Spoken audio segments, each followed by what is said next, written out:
บายดีพ่อแม่พี่น้องมาสุคนเด้อมื้อนี้ก็มาอยู่ให้อยู่หน้าคือเก้าเนาะมื้อนี้ก็มาหนข้าวเลิกตรงเห็นตอนแรกก็มาหนข้าวเนาะน้องออกมาก่อนจะพักจีสักอ้อมเมื่อกี้เนาะ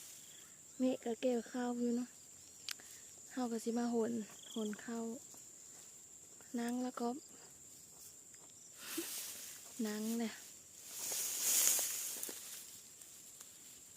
ยามดังแรกเนาะตอนนี้ก็4 โมงแต่ว่าแดดมื้อนี้นะ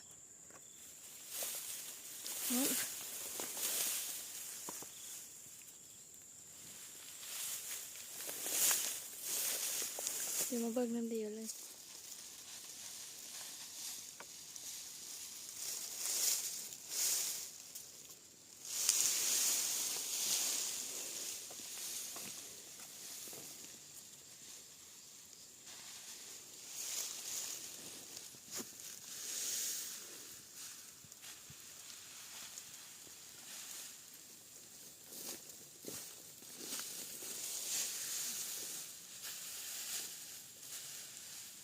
หนข้าวกับซิเชอร์ไม้คันลาวเนาะอันนี้แหละไม้คันลาว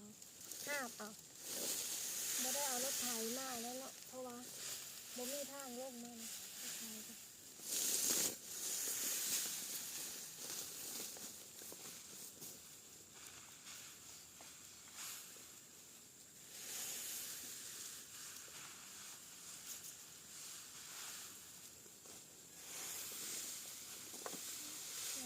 รถไถก็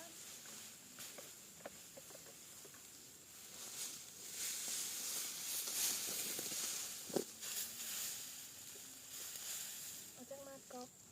สิบฮะ10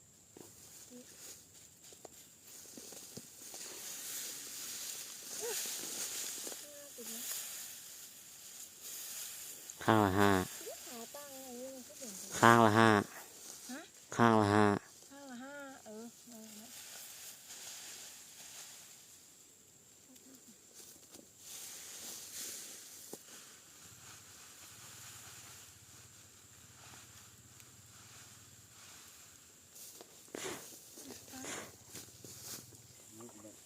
ตอนนี้ก็น้องก็ห้ามไปแล้ว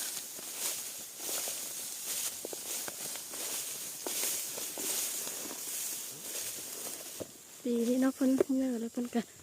ซอยเวะ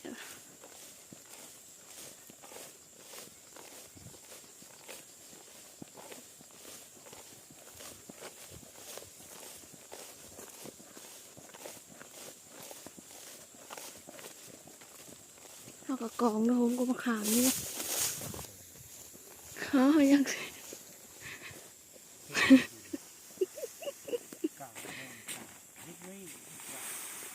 นะ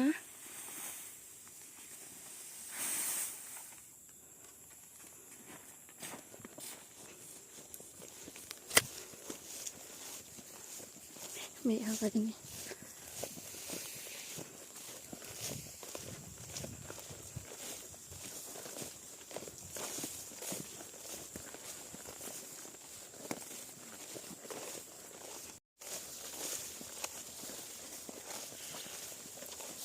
พอได้ถือแพะแล้วหมูมา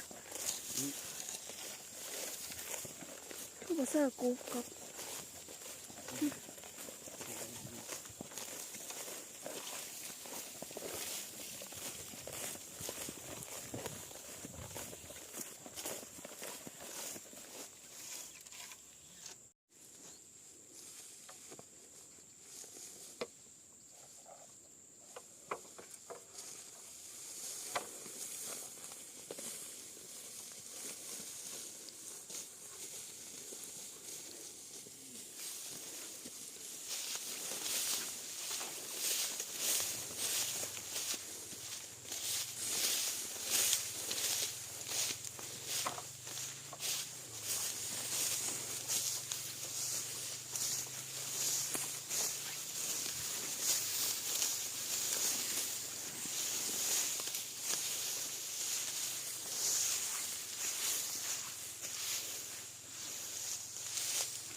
มา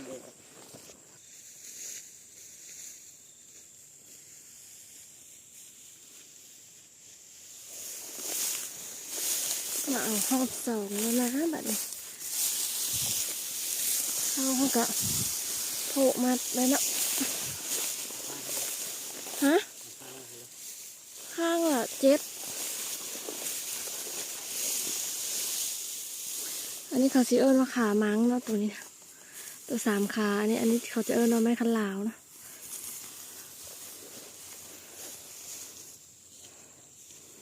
ตัวตั้งแล้วก็อันไม้คันลาวนี่ก็เจอแล้วมันจะสบายนะบนเนี่ยอีเดี๋ยวสีหนข้าวซื้อไม้คันลาวก็นอกพี่น้อง มันเอามาเดือดแล้วเป็นมาก้อนดิขอยอกอันนี้มันเหลือเนาะก็เลยเพิ่มเอาสิตะกี้ว่าสิอันเบิร์แบบ7 มัดแต่ว่ายังมัดเดียวแล้วมันเหลือแล้วเพิ่มเอาสิ2 มัด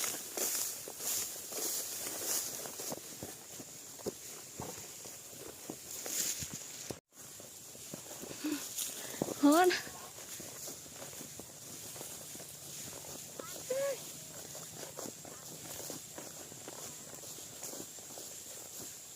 ผมกับปุ๊กหน้าแล้วแบบนี้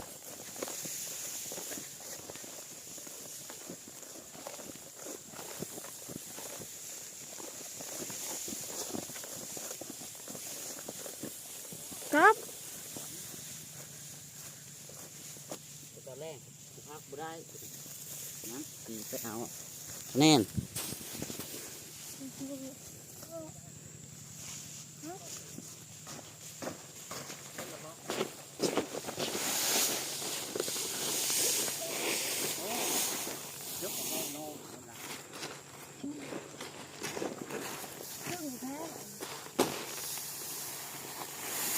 เข้าทางหน้าแล้วก็สู้เข้ามาจำ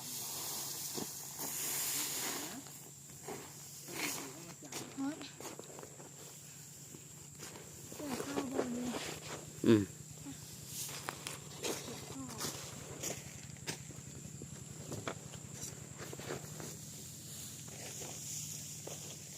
หอบอยู่พอลุงคนมาแต่ทางน้ำอันนี้ข้าวล้มเป็นแถวว่าปูซาดพี่น้องเว้ยนะตัวนี้กัน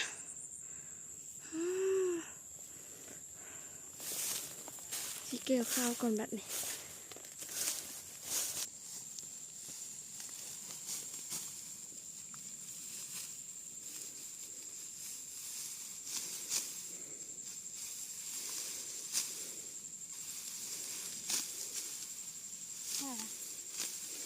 มาพี่น้องมาเกี่ยวข้าวล้มนั่นเดียว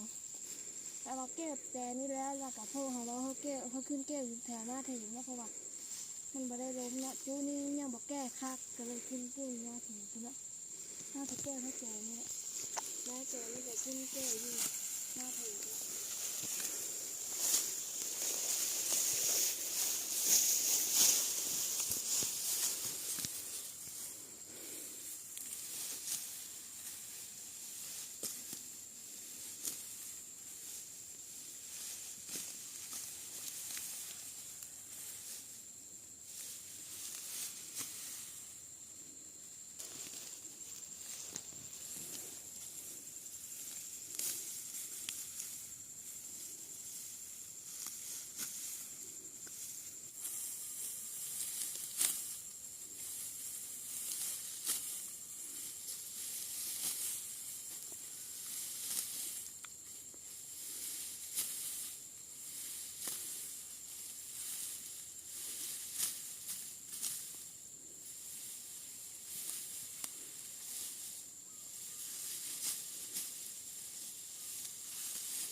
เพราะเนาะ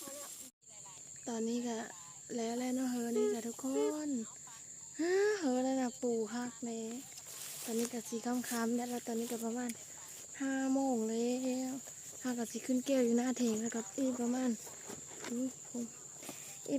ณ5-6 โมงก็ขึ้นนะ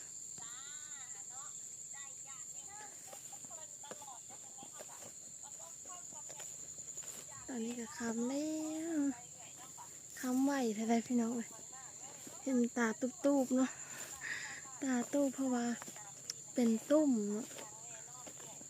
เป็นตุ่มมาข่ายบงอะนะและเป็นตุ่มข่ายบงเพราะว่าแปลว่าในเฮิร์นฮะนะเพิ่นเฮิร์นไก่ฮะนะเพิ่นบักกกมากระทันแล้วก็บงหุ่นเนาะบงหุ่นแล้วมันอยู่เด้ออันกกมากระทันฮะนั่นแหละเฮิร์นซะแบบซี่กะไก่สิไก่กกมากระทันนั้นแล้วบงแล้วก็มาอยู่เฮิร์นซะแบบซี่พี่ละกวาดออกกะหลายเติบเลยเนาะกวาดออกคานำไข่กระเต็มกระตุนกระโตได้ไข่บงเลยนะแห้งเก่าแห้งมอน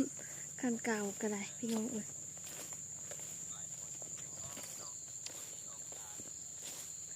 บรรยากาศยามแรงๆเนาะขึ้นหอดหน้าหอดตาตุ่มกันได้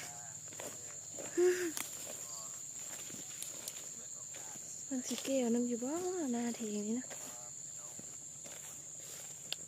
เดี๋ยวสิให้ทุกคนเบิ่งเนาะหน้าเทงนี่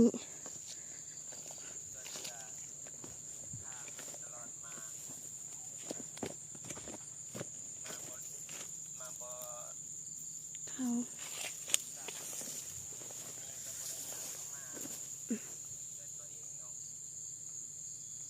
สบายดียาม5 โมงนะจ้า